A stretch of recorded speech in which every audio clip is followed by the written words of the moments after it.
Hello friends, welcome to I exam bay YouTube channel. I am Sushil Ragade, ex manager Reserve Bank of India. और आज का एक बहुत ही special video है। इसमें हम हमारे तरफ से आपको एक मॉक टेस्ट गिफ्ट देने वाले हैं। वो मॉक टेस्ट है इकोनॉमिक एंड सोशल इश्यूज़ का। एक टॉपिक है सोशल स्ट्रक्चर। मैं आपको सिलेबस में दिखाता हूँ और ये तो टॉपिक जो है काफ़ी सारे स्टूडेंट्स को डिफ़िकल्ट लगता है। इसके अच्छे एमसीक्यू नहीं मिलते हैं, तो हमने एक खास एक मॉक टेस्ट आपके लिए डिज़ाइन किया हुआ है। मैं आगे आपको एक्सप्लेन करूंगा कि आपको मॉक टेस्ट कैसे देना है एंड कुछ मैं उसके जो क्वेश्चंस है वो भी मैं यहाँ पे आपसे डिस्कस करूंगा। तो ये है आरबीआई ग्रेड बी का इकोनॉमिक एंड सोशल इश्यूज़ का सिलेबस। ये आपको आरबीआई के ऑफिशियल नोटिफिकेशन में मिलेगा। यहाँ पे एक सोशल स्ट्रक्चर इन इंडिया नाम का टॉपिक है। इसमें काफ़ी सारे सब टॉपिक्स है। कुछ सब टॉपिक्स पे हमने एक मॉक टेस्ट बनाया है, आप वो मॉक टेस्ट दे सकते हो। वहाँ पर टोटल 100 एमसीक्यूज़ है और बहुत ही अच्छे क्वालिटी के एमसीक्यूज़ है। आपको वहाँ पर उसका सोल्यूशन भी मिलेगा। और ये है नाबार्ड का। नाबार्ड आपको पता है, नाबार्ड ग्रेड ए का एग्ज़ाम आने वाला है। वहाँ पे भी एक इकोनॉमिक एंड सोशल इश्यूज़ नाम का एक सब्जेक्ट है। वहाँ पर भी सोशल स्ट्रक्चर नाम का एक टॉपिक है, तो वो मैं आपको आगे के स्लाइड में बताऊँगा। ये देखिए यहाँ पर सोशल स्ट्रक्चर इन इंडिया काफ़ी बड़ा टॉपिक है यहाँ पर एंड काफ़ी सारे सब्जेक्ट्स उन्होंने सब टॉपिक्स यहाँ पे दिए हुए हैं। तो इसमें से कुछ सब टॉपिक जो है इम्पोर्टेंट हमने ये जो मॉक टेस्ट बनाने के लिए लिए हैं। तो ये है टोटल सब टॉपिक्स। ईएसआई जो पेपर है मैंने आपको बता दिया, आरबीआई में भी है, नाबार्ड में भी है। तो यहाँ पर मैंने कुछ सब टॉपिक जो है वो इम्पॉर्टेंट है, जिसका वेटेज एग्जाम में हर बार काफ़ी होता है, वो यहाँ पर मैंने सब टॉपिक डिसाइड किए हुए। तो वो कौन कौन से देखो, एनवायरमेंट है। तो टोटल हमारा जो मॉक टेस्ट है उसमें टोटल 100 क्वेश्चन है। उसमें फर्स्ट 20 जो क्वेश्चन है वो एनवायरमेंट पे है। उसके बाद नेक्स्ट 10 क्वेश्चन ह्यूमन डेवलपमेंट पे है। देन थर्ड टॉपिक जो है वो वहाँ पे 15 क्वेश्चन है हेल्थ पे। इंडियन पॉलिटिकल सिस्टम है, वहाँ पे भी 15 क्वेश्चंस है। सोशल जस्टिस एक काफ़ी ब्रॉड टॉपिक है। इसमें हमने सारे एरियाज़ कवर की है, जैसे एससी है, एसटी है, ओबीसी है, वुमेन है, ईडब्ल्यूएस है, physical handicap, minority, old age, transgender, ये सारे एरियाज़ पे हमने टोटल 25 क्वेश्चन बनाए। एंड फाइनली एजुकेशन, जिस पे टोटल 15 क्वेश्चन है। टोटल ये आपको एक 100 एमसीक्यू का एक बहुत ही हाई क्वालिटी का एक आपको मॉक टेस्ट मिलने वाला है। वो कैसे देना है मैं आपको आगे बताऊंगा। तो सबसे पहले आपको क्या करना है, www.iexambee.com ये वेबसाइट पे जाना है। उसके बाद वहाँ पर आपको फ्री मॉक टेस्ट पे क्लिक करना है। फ्री मॉक टेस्ट क्लिक करेंगे तो आपको आरबीआई आएगा। आरबीआई आने के बाद वहाँ पे आपको फेज़ 2 आपको सेलेक्ट करना है। उसके बाद आपको ये टैब ओपन हो जाएगा एंड वहाँ पर आप RBI NABARD ESI social structure, यहाँ पर टोटल 100 एमसीक्यूज़ है एंड यहाँ पर आपको 60 मिनट्स दिए हुए। तो यहाँ पे आप क्लिक करके वो टेस्ट दे सकते हो। टेस्ट देने के बाद आप वहाँ पर आपको एक्सप्लेनेशन भी मिलेगा, एवरी क्वेश्चन का डिटेल में एक्सप्लेनेशन दिया हुआ है। या फिर एक दूसरा भी तरीका है, ये जो वीडियो है इसके जो डिस्क्रिप्शन है वहाँ पे मैंने डायरेक्टली लिंक दिया हुआ है। वहाँ पे भी अगर आप क्लिक कर लोगे तो आप डायरेक्टली ये पेज पे जाओगे, वहाँ जाके आप ये टेस्ट दे सकते हैं। अभी हम क्या करेंगे, इसमें टोटल एक 100 एमसीक्यूज़ है, उसमें के कुछ क्वेश्चन हम यहाँ पर मैं आपको बता दूंगा कि किस टाइप के क्वेश्चन हैं, तो आपको क्वेश्चन की क्वालिटी पता चलेगी। तो आप ये जो मॉक टेस्ट है आपके मोबाइल पे भी दे सकते हैं। जैसे आपने वो लिंक पे क्लिक किया तो मोबाइल में भी विदाउट हैविंग एन एप्लीकेशन भी आप ये टेस्ट दे सकते हो। मोबाइल में आपको ऐसा व्यू दिखेगा।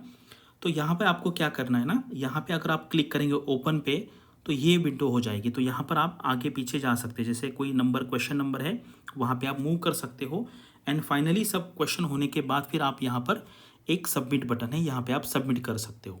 ठीक है, ये तो आपका मेन विंडो रहेगा। ये एक मेन विंडो रहेगा। यहाँ पे आपको सेव एंड नेक्स्ट करते जाना है। अगर आपको पीछे जाना है तो आप यहाँ पे ओपन पे जाओगे, फिर आपको ऐसे नंबर दिखोगे, यहाँ से आप क्वेश्चन में दूसरे क्वेश्चन में डायरेक्टली जा सकते हैं। एंड जब आपका फाइनल क्वेश्चन नंबर आ जाएगा 100, उसके बाद भी आप ओपन पे क्लिक करेंगे तो ये विंडो ओपन हो जाएगा एंड यहाँ पे सबमिट कर दीजिए। तो मोबाइल पे ऐसा करना पड़ेगा। अगर आप लैपटॉप पे या डेस्कटॉप पे देंगे तो कैसा दिखता है मैं आपको आगे के स्लाइड में एक्सप्लेन करूँगा। तो ये व्यू है आपका लैपटॉप पे या आपका डेस्कटॉप पे। तो यहाँ पे ये जो है आपको ये और ये एक ही विंडो में दिखेगा आपको। ऐसा देखिए, यहाँ पर आप सेव एंड नेक्स्ट कर सकते हैं एंड फाइनली जब आपका 100 क्वेश्चन नंबर आएगा तब आप यहाँ पर सबमिट टेस्ट कर दीजिए। ठीक है, तो ये है हमारा क्वेश्चन नंबर 1 है। ठीक है, अभी देखिए यहाँ पर 3 स्टेटमेंट है। पहला जो सेक्शन है वो एनवायरमेंट वाला है। Umngot river considered as India's clearest river is located in Meghalaya. तो आपको पता होना चाहिए कि ये रिवर मेघालय में है या नहीं है। The state government has plan to dam Umngot river. तो यहाँ पे कोई डैम कंस्ट्रक्ट करने का गवर्नमेंट ने प्लान किया है। And the Meghalaya energy corporation limited will be executing the project. ठीक है, तो अगर आपको तीनों के तीनों फैक्ट्स पता है तो आप इसका आंसर दे सकते हैं। तो ये तीनों के तीनों फैक्ट्स बराबर है, इसलिए ऑल ऑफ द अबव इसका आंसर होगा। तो अभी अगर आपने लास्ट ईयर देखा होगा ना, तो आरबीआई का जो फेज़ 1 का एग्जाम पेपर था जहाँ पर जीए है, तो वहाँ पर मल्टीपल स्टेटमेंट वाले काफ़ी क्वेश्चन थे और डीप में उन्होंने पूछा था। तो इसीलिए हमने उसी लाइन पे एक मल्टीपल स्टेटमेंट वाले काफ़ी सारे क्वेश्चंस यहाँ पर बनाए हैं। अभी देखिए ये सेकंड क्वेश्चन नंबर 4 है। मैंने रैंडमली 10 क्वेश्चन यहाँ से लिए हैं। आपको पता है कि अलग अलग रिपोर्ट के बारे में एवरी पेपर में 1 या 2 क्वेश्चन होते ही है। जीए में भी होता है या ईएसआई में भी होता है। Global assessment report on biodiversity and ecosystem service is a report by. तो यहाँ पर ये है inter governmental science policy platform on biodiversity and ecosystem services. अगर आपने पढ़ा है तो आप इसका आंसर दे सकते हैं, अदरवाइज बाकी के सारे आंसर्स जो ऑप्शंस है वो सिमिलर नेचर के आपको यहाँ पे दिख रहे। तो ये जो रिपोर्ट्स हैं आपको बहुत अच्छी तरीके से पढ़ना है। जैसे आईएमएफ के कौन से रिपोर्ट है, वर्ल्ड बैंक के कौन से है, आईएलओ के कौन से है, वर्ल्ड इकोनॉमिक फोरम के कौन से, तो आपको वो एक पेज पे लिख के उसको रेगुलरली रिवीजन करना है, तभी आपको वो याद रहेगा।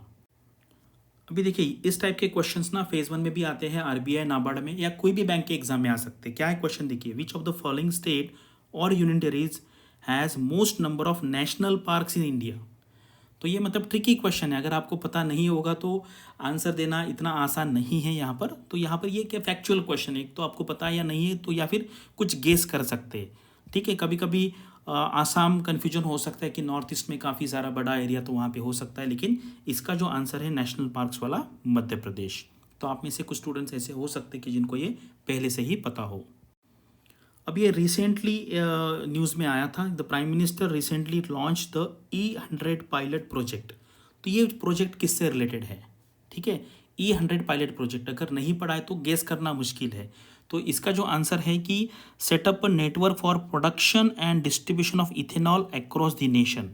ठीक है, अभी गवर्नमेंट ने ये बहुत ही बड़ा प्रोजेक्ट हाथ में लिया है कि हमारा जो इंपोर्ट है ऑयल इंपोर्ट कम करने के लिए हम क्या करने वाले हैं, इथेनॉल मिक्स करने वाले हैं। और नियर अबाउट आई थिंक 20% के आसपास हम इथेनॉल मिक्स करेंगे। इससे इसका 2 फायदा है, एक तो ये एनवायरनमेंट फ्रेंडली भी है और हमारा फॉरेक्स रिजर्व भी इससे बच जाएगा क्योंकि ऑटोमेटिकली इंपोर्ट भी कम हो जाएगा। क्वेश्चन नंबर 25, यानी कि ये सीरियल में आई थिंक 5th नंबर का क्वेश्चन होगा ये। तो ये क्वेश्चन डेफिनेटली आएगा। ठीक है, आरबीआई के या नाबार्ड के एग्जाम में डेफिनेटली आने वाला है, बस आप इसको याद रखिए। क्या है, the official committees that have estimated poverty in India are. ठीक है, तो यहाँ पर वाई के अलग कमेटी है, वीएन दांडेकर एंड रथ है, सुरेश तेंदुलकर कमेटी है, सी रंगराजन कमेटी। तो इसके एक्चुअली चारों के 4 आंसर बराबर है, इसके all of the above answer हो सकता है। तो यहाँ पर वो आपको कन्फ्यूजन करने के लिए कोई एक अलग भी कमेटी यहाँ पे डाल सकते हैं, लेकिन हमें कंप्लीटली पता होनी चाहिए। एक्चुअली वहाँ पे ज़्यादा भी कमिटीज़ है, तो वो जो एडिशनल इन्फॉर्मेशन है हमने एक्सप्लेनेशन में दिया है, तो आप वहाँ पे जाके एक्सप्लेनेशन में देख सकते हैं। टोटल 100 क्वेश्चन है, तो वो 100 क्वेश्चन यहाँ पे डिस्कस करेंगे तो बहुत टाइम जाएगा। तो आप वहाँ पे जाइए, टेस्ट दीजिए, आपका खुद का एक स्कोर एनालिसिस कीजिए, कितने बराबर आए कितने गलत आए, एंड डिटेल एक्सप्लेनेशन भी वहाँ पे आपको देखने को मिलेगा। Next question, question number 29 is world happiness report was released by. World happiness report is released by United nation sustainable development solutions network. ठीक है, अगर पता नहीं होगा तो यहाँ पे मार्क कर सकते हैं कुछ लोग या यहाँ पे कर सकते हैं। अगर हैप्पीनेस है तो हमें लगेगा कि हेल्थ रिलेटेड हो सकता है या फिर इकोनॉमी रिलेटेड हो सकता है। तो कभी कभी हमारा जो गेस कहते हैं हम, जैसे कॉमन अंडरस्टैंडिंग के बेस पे, तो वो गलत भी आ सकता है। तो इसलिए रिपोर्ट्स तो आपको करना ही करना है। नियर अबाउट 80 to 90 रिपोर्ट्स है, आप रेगुलर करेंगे तो याद रह जाएगा। Next question is IndiGen programme is an initiative of which of the following organisation. ठीक है, इंडीजेन तो पढ़ना चाहिए, अदरवाइज आंसर नहीं आएगा। तो इसका आंसर जो है वो है CSIR, council of scientific and industrial research. कभी कभी स्टूडेंट्स ना मुझे पूछते कि सर ये बैंक के एग्ज़ाम में या UPSC में, RBI के एग्ज़ाम में कभी कभी वो फैक्चुअल इन्फॉर्मेशन पूछते। तो फैक्चुअल इन्फॉर्मेशन रट के क्या फ़ायदा, इससे अच्छा एनालिटिकल होना चाहिए। देखो हमें वो हमारे हाथ में नहीं है कि वो किस टाइप का क्वेश्चन पूछे। कभी कभी जैसे देखो फॉर एग्जांपल रीजनिंग में इस टाइप के क्वेश्चन हैं, तो सारे बैंक एग्ज़ाम में रीजनिंग होता है, ठीक है। कोई पहले तो आपको पता है नॉन वर्बल रीजनिंग होता था, अभी कुछ वर्बल रीजनिंग है। कुछ स्टूडेंट्स लाइन में खड़े हैं, इसके पीछे 10 है, आगे 10 है, उसका रैंक कितना होगा। तो बहुत सारे स्टूडेंट्स मुझे पूछते हैं कि सर इसका बैंक में जाने मतलब जाके इसका कहाँ यूज़ होगा हमें। लेकिन क्या होता है देखो, एक कॉमन टेस्ट होती है। अदरवाइज जो आप एग्ज़ाम दे रहे हैं और आगे जाके आप जो काम करेंगे ना, उसका कोई रिलेशन नहीं है। लेकिन कुछ ना कुछ तो टेस्ट होना चाहिए, इसलिए वो लेते हैं। और हमें क्या करना है, वो अगर बोलेंगे आपको कि ये पढ़ के बाद ये पढ़ना है, आपको ये एग्ज़ाम देना है, RBI में जॉब लगना है, तो हमें बस वो करना है। तो हमें यहाँ पर ज़्यादा आर्ग्यूमेंट नहीं करना है कि सर इस टाइप के क्वेश्चन, वो फैक्चुअल क्वेश्चन क्यों पूछते हैं, इससे क्या हासिल होगा। लेकिन पैटर्न ही वैसा है तो हमें वो फॉलो करना पड़ेगा। Section 69A of the IT Act, Information Technology Act, was recently in news. The powers under the Section 69A of the IT Act can be exercised by the government in the internet of। तो ये जो है all of the above answer है इसका। तो इस type के जो एक्ट्स है इसके लिए आपको पूरा पढ़ना पड़ेगा, ठीक है, जो रिसेंटली न्यूज़ में आता है। अभी देखो, अभी नेशनल मोनेटाइजेशन पाइपलाइन है, अभी न्यूज़ में है, काफ़ी बड़ा प्रोजेक्ट है गवर्नमेंट का, near about 6 lakh crore government उससे अर्न करने वाला है। तो ये इंपॉर्टेंट, तो इससे रिलेटेड आपके पास 10 to 15 पॉइंट्स होने चाहिए। जैसे अगर आप देखेंगे नाबार्ड का या RBI का एग्ज़ाम है, वहाँ पे डिस्क्रिप्टिव है, अगर शॉर्ट नोट्स आता है इस पर तो आपको लिखते आना चाहिए, ठीक है। तो ये कहने का मतलब है जो जो न्यूज़ में चल रहा है वो आपको पता होना चाहिए। Next question is related to National Commission for Women, NCW। 3 statement दिए, आपको आइडेंटिफाई करना है। National Commission for Women was set up as a statutory body. तो स्टैट्यूट होता है, स्टैट्यूट का मतलब है कोई एक्ट से बना हुआ है। दूसरा होता है कॉन्स्टिट्यूशनल बॉडी। कॉन्स्टिट्यूशनल बॉडी जैसे कि फॉर एग्जांपल SC/ST कमीशन है या फाइनेंस कमीशन है, उसको एक पर्टिकुलर एक सेक्शन होता है वहाँ पर कॉन्स्टिट्यूशन में। अगर वैसे होगा, कॉन्स्टिट्यूशन में मेंशन होगा, तो उसको हम कहते हैं constitutional body. Otherwise statutory body कहते हैं कोई एक्ट से बनी है। तो ये बॉडी जो है वो कॉन्स्टिट्यूशनल नहीं है, ये स्टैट्यूटरी है। It can review the constitutional and legal safeguard for women. ये मतलब अगर कोई प्रोविजंस है कॉन्स्टिट्यूशन में या कोई लॉ है, तो ये जो कमीशन है वो रिव्यू कर सकता है कि यस कर सकता है। It can attend the cases of harassment of women and order appropriate punishment. ऐसे नहीं होगा क्योंकि इनके पास मैजिस्ट्रियल या जुडिशियल पावर नहीं है। तो इसका मतलब है first and second statement correct है, तो हमारा ये आंसर होगा। तो देखो ये काफ़ी डीप में क्वेश्चन बना है एंड इस टाइप के क्वेश्चन आजकल एग्जाम में आ रहे हैं, प्रीलिम्स में भी आते हैं एंड RBI के और नाबार्ड के एग्जाम में ESI में भी आते हैं। अब ये लास्ट क्वेश्चन है, प्रधानमंत्री जन विकास कार्यक्रम is implemented by which ministry. अगर नहीं पढ़ा है ये तो आप इसका आंसर गेस ही नहीं कर सकते, मतलब थोड़ा सा एक ट्रिकी क्वेश्चन है। तो देखिए, अगर आपको खुद का एक गेसिंग पावर चेक करना है तो यहाँ पर आप वीडियो स्टॉप करके देखिए कि बराबर आता है कि नहीं आता है।